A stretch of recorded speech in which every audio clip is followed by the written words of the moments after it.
Hello and welcome to Mason Sports Insider. I am Tyler Byram, alongside with Dan Ward. We have some updates on how spring sports are doing here at Mason, and also NHL playoffs are upon us. Both our teams made it. I do not believe, however, that both our teams will make it to the next round. We'll see how that goes. One of us might, other one might not. Flyers are not beating the Caps. I'm not a Caps fan by any means, but anyways, let's go ahead and get started. We'll talk about the men's volleyball team. The men's volleyball team came into this weekend on the outside of the EIVA tournament, looking in, needing a big weekend against the two teams that they were facing. However, they did control their playoff destiny against the teams that they have remaining on the schedule.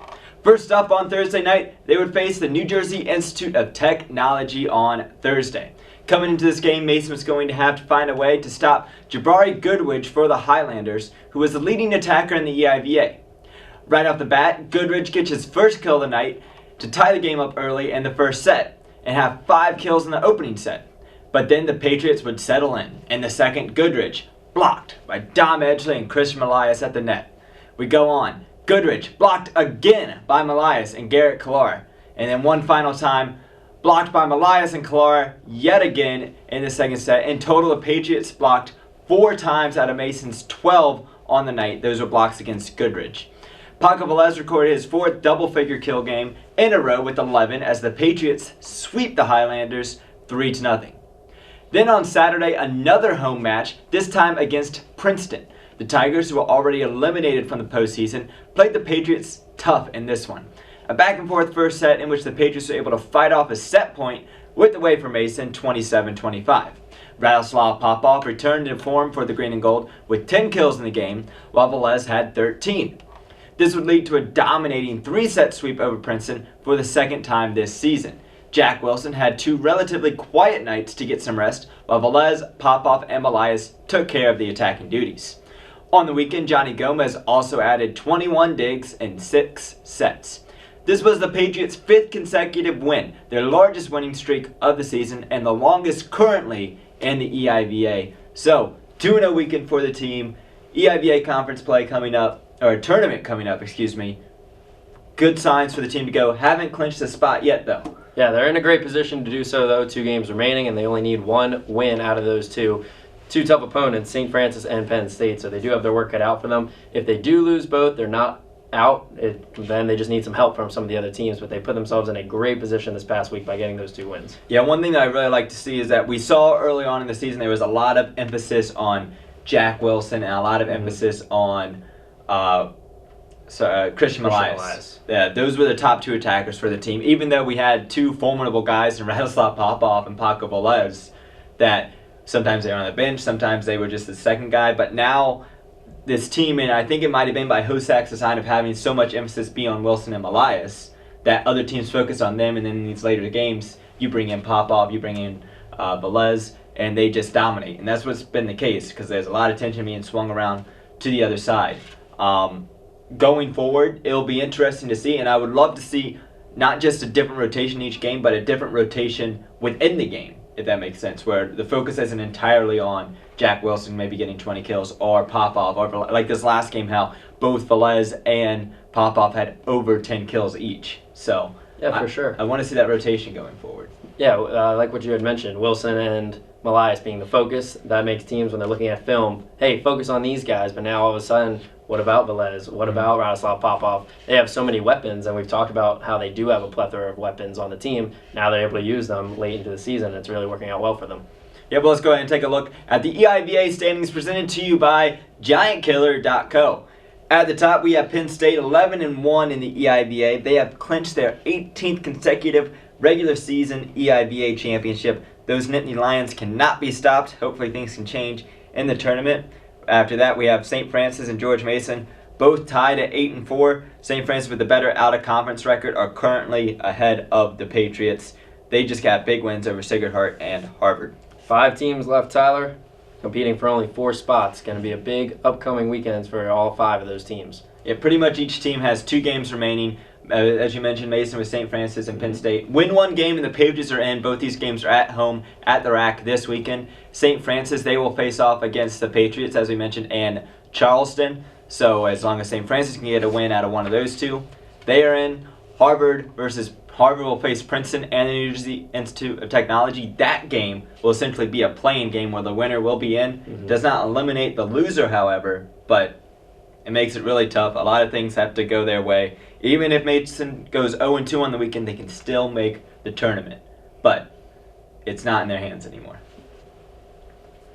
Now we're moving on to another team fighting for one of the top spots in the conference, the lacrosse team, who had two big games this week. The first one going against the perennial powerhouse University of Massachusetts, who were ranked number 19 in the nation coming into the game. The men and women came into the game as defending E10 champs for 7 straight years and were in the midst of a record-tying 38 straight wins against conference opponents.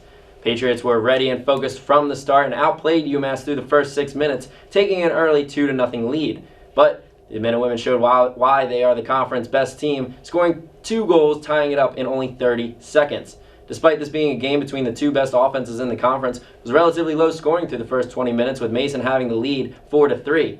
But then a spark at the end of the first half for the men and women led them to 5 goals in under 4 minutes, and they would take an 8-4 lead into halftime.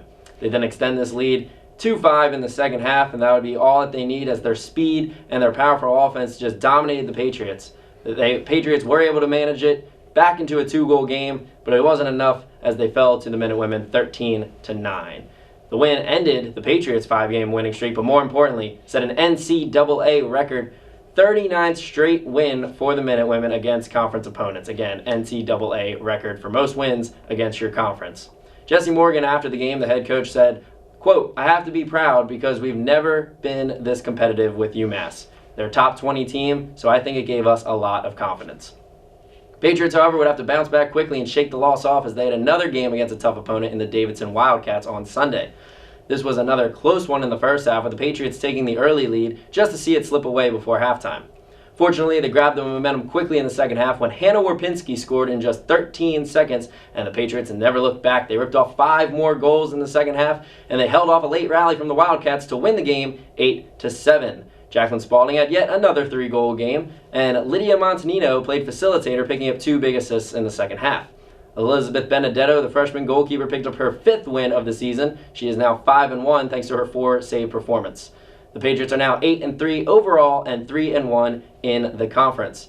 So despite the fact that they couldn't pick up the win against the best team in the conference, they played very well against Davidson, and they played very well against UMass too. Yeah, I mean, a lot of people, that was the game of the week, the game against the men and women. And a lot of people, I think, left that game disappointed. I think the Patriots left a lot out on the table, which actually I think is a good sign for Mason. Knowing that you were that close and you didn't play your best, while it may have been a little disheartening at the time, it bodes well, especially knowing that you are going to have to beat UMass in order to win the Atlantic 10 championship, which will be coming up very, very soon. For sure. The last 3 games, for instance, as you said, they played them tough. Last 3 games, they lost by a combined 39 goals against UMass. They're 0-3 all time, all 3 losses coming in the last 2 seasons. So to lose by only 4, you said they didn't even play their best lacrosse. If they come out with that same intensity and just play a little bit better, they're right there, and they can even take away that win. And it even says a lot about the team getting that victory over Davidson on Sunday. Because, I mean, after an emotional game Friday night, not going the way you want to, it's easy to have that hangover, if you will. But they were able to come back, get the job done, take care of Davidson. Essentially have clinched a playoff spot now.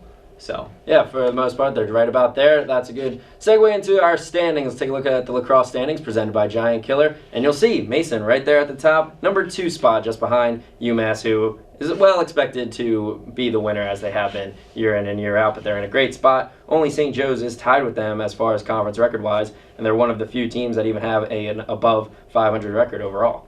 Yeah, they're doing very well to start off, just basically how they were doing last year.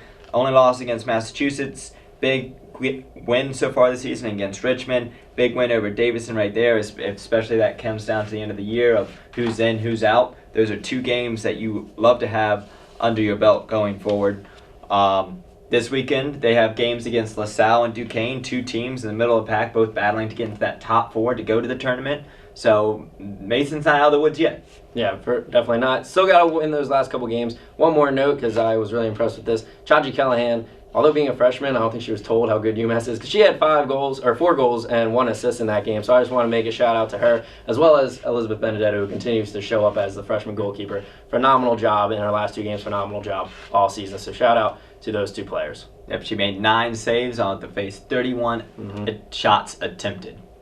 All right, moving on now to the tennis teams. This past weekend, both the men's and women's tennis teams honored their seniors in one of their final home matches of the year. Since we last spoke, the men's tennis team went 1-4, with the lone win being against the St. Joseph's Hawks, and losses against Richmond, UMBC, Davidson, and Navy.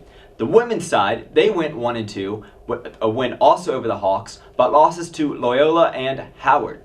The matchup against the Howard Bison was the senior day for both teams. The men's team honored Tanner Bain, Aaron Capitel, and Joe Hill on their final seasons, and the women's team honored Ashu Erdenbat, Brittany Pilkington, and Mania Saiji. Unfortunately for the women, they were unable to get a victory, and none of the seniors were able to win on their senior day, with a 4-3 loss.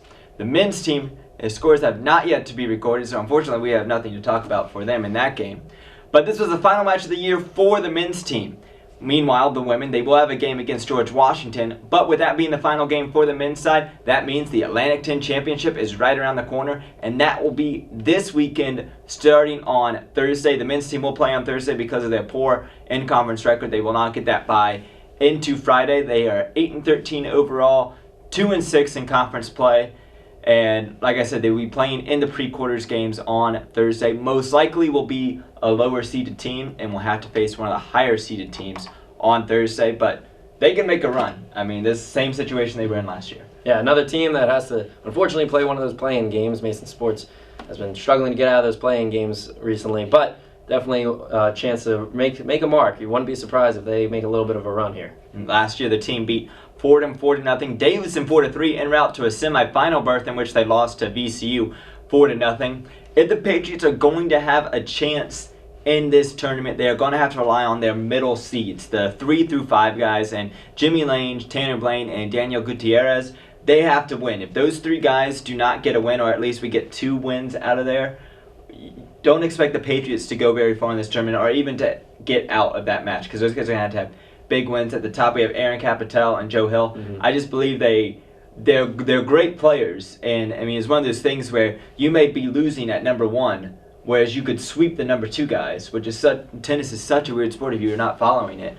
But it's just those middle guys are where Mason shines, and those are going to be the anchor for the team in this tournament. Yeah, it's one of those things like you're only as strong as your weakest chain, and whether the 1 and 2 guys do really well or they do really poorly, it doesn't matter, because if the 3 through 5 guys aren't performing, it really makes it hard for the Patriots to come away with those wins. So that's just exactly what you said. It's got to be the middle pack and the lower guys that really come through for the Patriots. The big guy would be at the number 5, Daniel Gutierrez, 10-2 on the year in the number 5 singles position. So watch for him this week on Thursday. We'll make sure that our Twitter account releases that bracket right when it comes out. Now let's move on to the baseball team, who is set up to have a good week and a chance to move up the rankings with winnable games against the Towson Tigers and the struggling Dayton Flyers. They powered through the Tigers on Tuesday, scoring 10 runs, 7 of them in the 5th inning alone. Kent Blackstone had a great day with 4 hits, 2 doubles, and 4 RBIs, and the pitching staff was great in this one, allowing only 3 runs while striking out 7. With momentum on their side, they entered a weekend series against the Dayton Flyers here at home at Spuler Field. Mason scored the first run of the game in Game 1, which is only the 3rd time in the last 12 games that they've been able to do so, thanks to a throwing error from the Flyers. The Flyers then came back immediately, however, tying things up in the 2nd with a solo home run, and they would eventually take the lead in that inning. Starting pitcher Tyler Zombro lasted only 3 innings, giving up 5 runs. However, Bryce Nightingale made his return to the team, but his luck wasn't too much better, allowing 2 runs in 4+ innings, and the Patriots would fall in the first game 9-2. Game 2 was a flip of the script as Joe Williams went out on the mound to throw 8 innings of 1-run baseball. The game was scoreless through 6 before the Patriots blew out the doors with a 7-run 8th inning, in which all but one Patriot in the starting lineup had a hit, and the Patriots won the game 8-2. Game 3 was another chance for the Patriots to win their first series of the year and win back-to-back games for the first time all season. Tyler Nealon gave them a good chance by getting them on the board first with a solo home run to left, in which the Patriots would pick up 2 more in the 3rd to go up 3-1. Brian Marconi was solid on the mound, going 4+ innings, allowing 3 runs, and left the game with his team tied at 3-all. And it would remain this way until the 9th inning when things, unfortunately, fell apart for the Patriots. The Flyers sent 11 batters to the plate and scored 6 runs on 5 hits, 3 walks, a hit by pitch, and a throwing error from the Patriots. Patriots battled back in the 9th, but the deficit was too great as they fell 9-6 to the Flyers. The Patriots struck out a season-high 18 times in this game, with the starter for the Flyers, Austin Klein, picking up 14 of those 18. This marked the first series win for the Flyers, who are now 3-6 in the conference, and after only having 1 win all season last year. As we take a look at our standings presented by Giant Killer, we see that the losses have knocked the Patriots down to the bottom of the standings, with only UMass having a worse overall record than the Patriots. St. Louis, VCU, and Davidson continue to dominate at the top of the standings. So unfortunately, a chance for the Patriots to maybe make some headway, but unfortunately, 2-2 record on the weekend. Yeah, and if you look at the standings again, Dayton's one of those teams that Mason has to beat in order to get in, and it's going to be a long uphill battle if Mason's going to want to get in to the Atlantic 10 championships. And now, as we're done talking about the standings, coming back to us, this is one of those things that Mason, each game is kind of a different issue, and each game, there might be one game where offense is doing great and the pitching has a problem. There's some games that the pitching has a problem, or vice versa. And there's some games that both of it's a problem. And I think a lot, just go back to that game on Friday. I think Friday has a lot to do with how the season has gone for the team. And I'm not just saying that because I was there calling the game. Second one I've done all season long. But Tyler Zombro came up, starting pitcher. He was a great relief guy. For the past couple seasons for Mason, he has been fantastic in relief for the Patriots. And now he has stuck up to a big role and be a starter, which natural it happens as teams go through, especially in college. So as a reliever, as a freshman, sophomore, work yourself up to that starter position. Now he is the top guy. 1, 2, 3 inning for Zombro, first inning. Yep. He looks like he has his things. It looks like, oh, if Tyler Zombro can get this, we can go and get 1 win every single series the rest of the way. And then it all fell apart for him later on in the games. Next inning, home run, just completely swung things Dayton's side. Then if you now go to the bottom half of the first inning, where the Patriots did score a run, Patriots had the bases loaded with 1 out. And that was after they had scored a run already, and they didn't get any runs to come across after that. So it's just, they can do it. They can get guys on base, they can strike people out, they can get the outs that they need at certain points. Just hasn't been able to come together. Come together all in one game. It hasn't been happening. Nobody's really been consistent, and that's really been the issue. There was an interesting note over the weekend in which Michael Smith, the starting second baseman in every game for the Patriots this year and last year, moved over to shortstop. And Alejandro Aponte played second base in 2 of the 3 games against the Dayton Flyers. So a little bit of a shakeup. Ryan Tassone not playing in the last 2 games. Curiosity, really, wondering what the shakeup issue is over there. Yeah, just sometimes some guys are going through a slump. Sometimes you just want to have a new guy in, maybe cause an offensive spark. Towson game, one of the freshmen, Bailey, he just had a fantastic game, went 3 for 4. So just trying to shake things up as we get close to the end. Yeah, at this point, it can't hurt. Let's shake things up, try and get back on the winning track. The softball team faced tough opposition this week, going against Maryland Eastern Shore and then conference rival Dayton.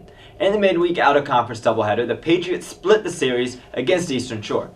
In both the respective games, the winner jumped out to a 3-0 lead in the first 3 innings. Their opponents, however, would come back late, but not be enough to cut into the lead as Mason won the first game 3-1, and then the Hawks would win the second 3-2. 5 errors in the second game was the reason that the Patriots fell behind. Other than those errors, the Hawks only had 5 hits against the Patriots defense. It set up a huge E10 tilt against one of the conference leaders in the Dayton Flyers. The first game was a pitching duel between Sarah Kleinfelter and Marina Vitalich, splitting the game. Kleinfelter allowed Dayton's lone run in the second inning, but the Patriots would tie it up with an RBI double by Julia Sarnecki in the 5th. The 2 teams would then go all the way to the 13th inning until someone would score, and that would be the redshirt freshman Jess Middleton to hit a 3-1 shot to give Mason a 4-1 victory. The Flyers, however, would take the final 2 games in the series 1-0 and 6-2 and win the series 2-1. Seems like the errors are one of the only things that are really keeping this team from winning consecutive games. As you said, 5 errors in that one game alone, but then only 5 hits if they weren't errors. So their pitching staff has been strong. My one question is, can they win if it's not Marina Vidulich and Sarah Kleinfelter on the mound, because those two have been dominant all season long. We even have numbers 1.97 and a 2.54 ERA. Phenomenal pitching stats for them. What about the rest of the team? Because there's something wrong with the softball team in which they're just not consistent enough. And you'll see in the standings when we show them in a little bit, like their record just being not as good as this team really is. Yeah, it's one of those things that it's kind of just hard to explain. I mean, it's hard to look, especially this weekend when they play Dayton. I mean, Maryland Eastern Shore, you do not want to split a 2-game series against them. I mean, Maryland Eastern Shore, they're below 500 in the MEAC, not a strong conference. But for the Patriots against Dayton, those numbers are always going to be skewed. But, I mean, still in college, 1.97 ERA, that's fantastic. 2.54 for Kleinfelter, and then Gabriela Lopez, the third pitcher. Patriots only going through 3 pitchers throughout the entire season. She has a 3.50. So overall, I mean, that's not that bad for Mason. I mean, especially after you go against one of the top teams in A10 conference history in Dayton. Yeah. So it's weird. The numbers don't correspond with the record, because you look at the batters and how many players are batting over 280, 300, and like you said, the pitching staff, 3 phenomenal pitchers. But let's take a look at the standings to see exactly what we're talking about. Where are the Patriots at right now, sitting in 7th with the 3-5 conference record, 16-16 overall. Though they're only one of 2 other teams with a 500 record or better. So they are winning games, but they're just not getting the consistency in order to be one of those top 4 teams in the conference. Yeah, and they've played some of the top teams early on in the season, and I think that as we go on later on, that you'll see Mason come back around. With that, this weekend they have crucial matches against George Washington and St. Joseph's, 2 teams that if Mason wants to get into the playoffs, they're going to have to beat them. Well, as mentioned last week, the rowing team competed in the Neck Cup last week in Mercer, New Jersey, but stiff competition and unfavorable weather conditions hurt the Patriots. They did edge out West Virginia in the Frosh Novice 4, but Holy Cross would claim first place in that heat. Head coach Ted Nagerson commented on the event saying, quote, "As a young team, we continue to rebuild this year. We face some great competition today, and we will learn from our experiences and prepare for our next competition on our home course." Competing from that Frosh Novice 4 boat were Grace Veens, Nicole Van Ort, Shyler Cordova, Marissa Marth, and Christina Newton. The team will next be back on the water on Sunday here in Fairfax for the Mason Invite. They have 2 more races before the A10 Championships, which are on Saturday, May 7th. Finally got all the teams in. Every spring sport has officially started, and we've at least said something on every single at least team. one episode. So with that, we'll go ahead and take a look at our upcoming schedule for you this week. Things are starting to quiet down a little bit, but still a lot of action, a lot of home and road action for both teams. Yeah, baseball and softball in full mid-season form. Baseball will take on Georgetown on Tuesday, followed by a weekend series against George Washington. It'll be at George Washington, however, but not a long drive, so if you want to go support them, head on out there. Yeah, sure to be a good one, as I mentioned earlier. Men's tennis A10 championships will be Thursday through Sunday. Women's tennis team finishes their year off against the Colonials on Friday. Lacrosse team plays LaSalle and I can't find it, Duquesne. Then on Sunday, golf team goes in the Wolfpack Spring Open, which will be all day Saturday and Sunday. We'll have a recap for you on that next week, get some back into golf action. And then men's volleyball team finishes up the regular season as they face off against St. Francis and Penn State. They needed one of those wins, so come out to the rack for either one of those games and support those men's volleyball players. Well, that is all we got for you this week. Next week we have more coverage of all of our spring sports for you, and maybe we'll talk a little bit NHL playoffs. Hopefully that Dan's Flyers are a little bit out, and my Red Wings have beaten those darn Lightning. And we'll also talk about the NBA playoffs. Golden State chasing that record. Who knows? By the time you see this, they may have already gone 73-9. Who knows? Make sure to check out our graphic sponsor and medium provider, Giant Killer, at their website, giantkiller.co. Until next time, I am Tyler Byram, and this fool over here is Dan Ward. We'll see you guys next week.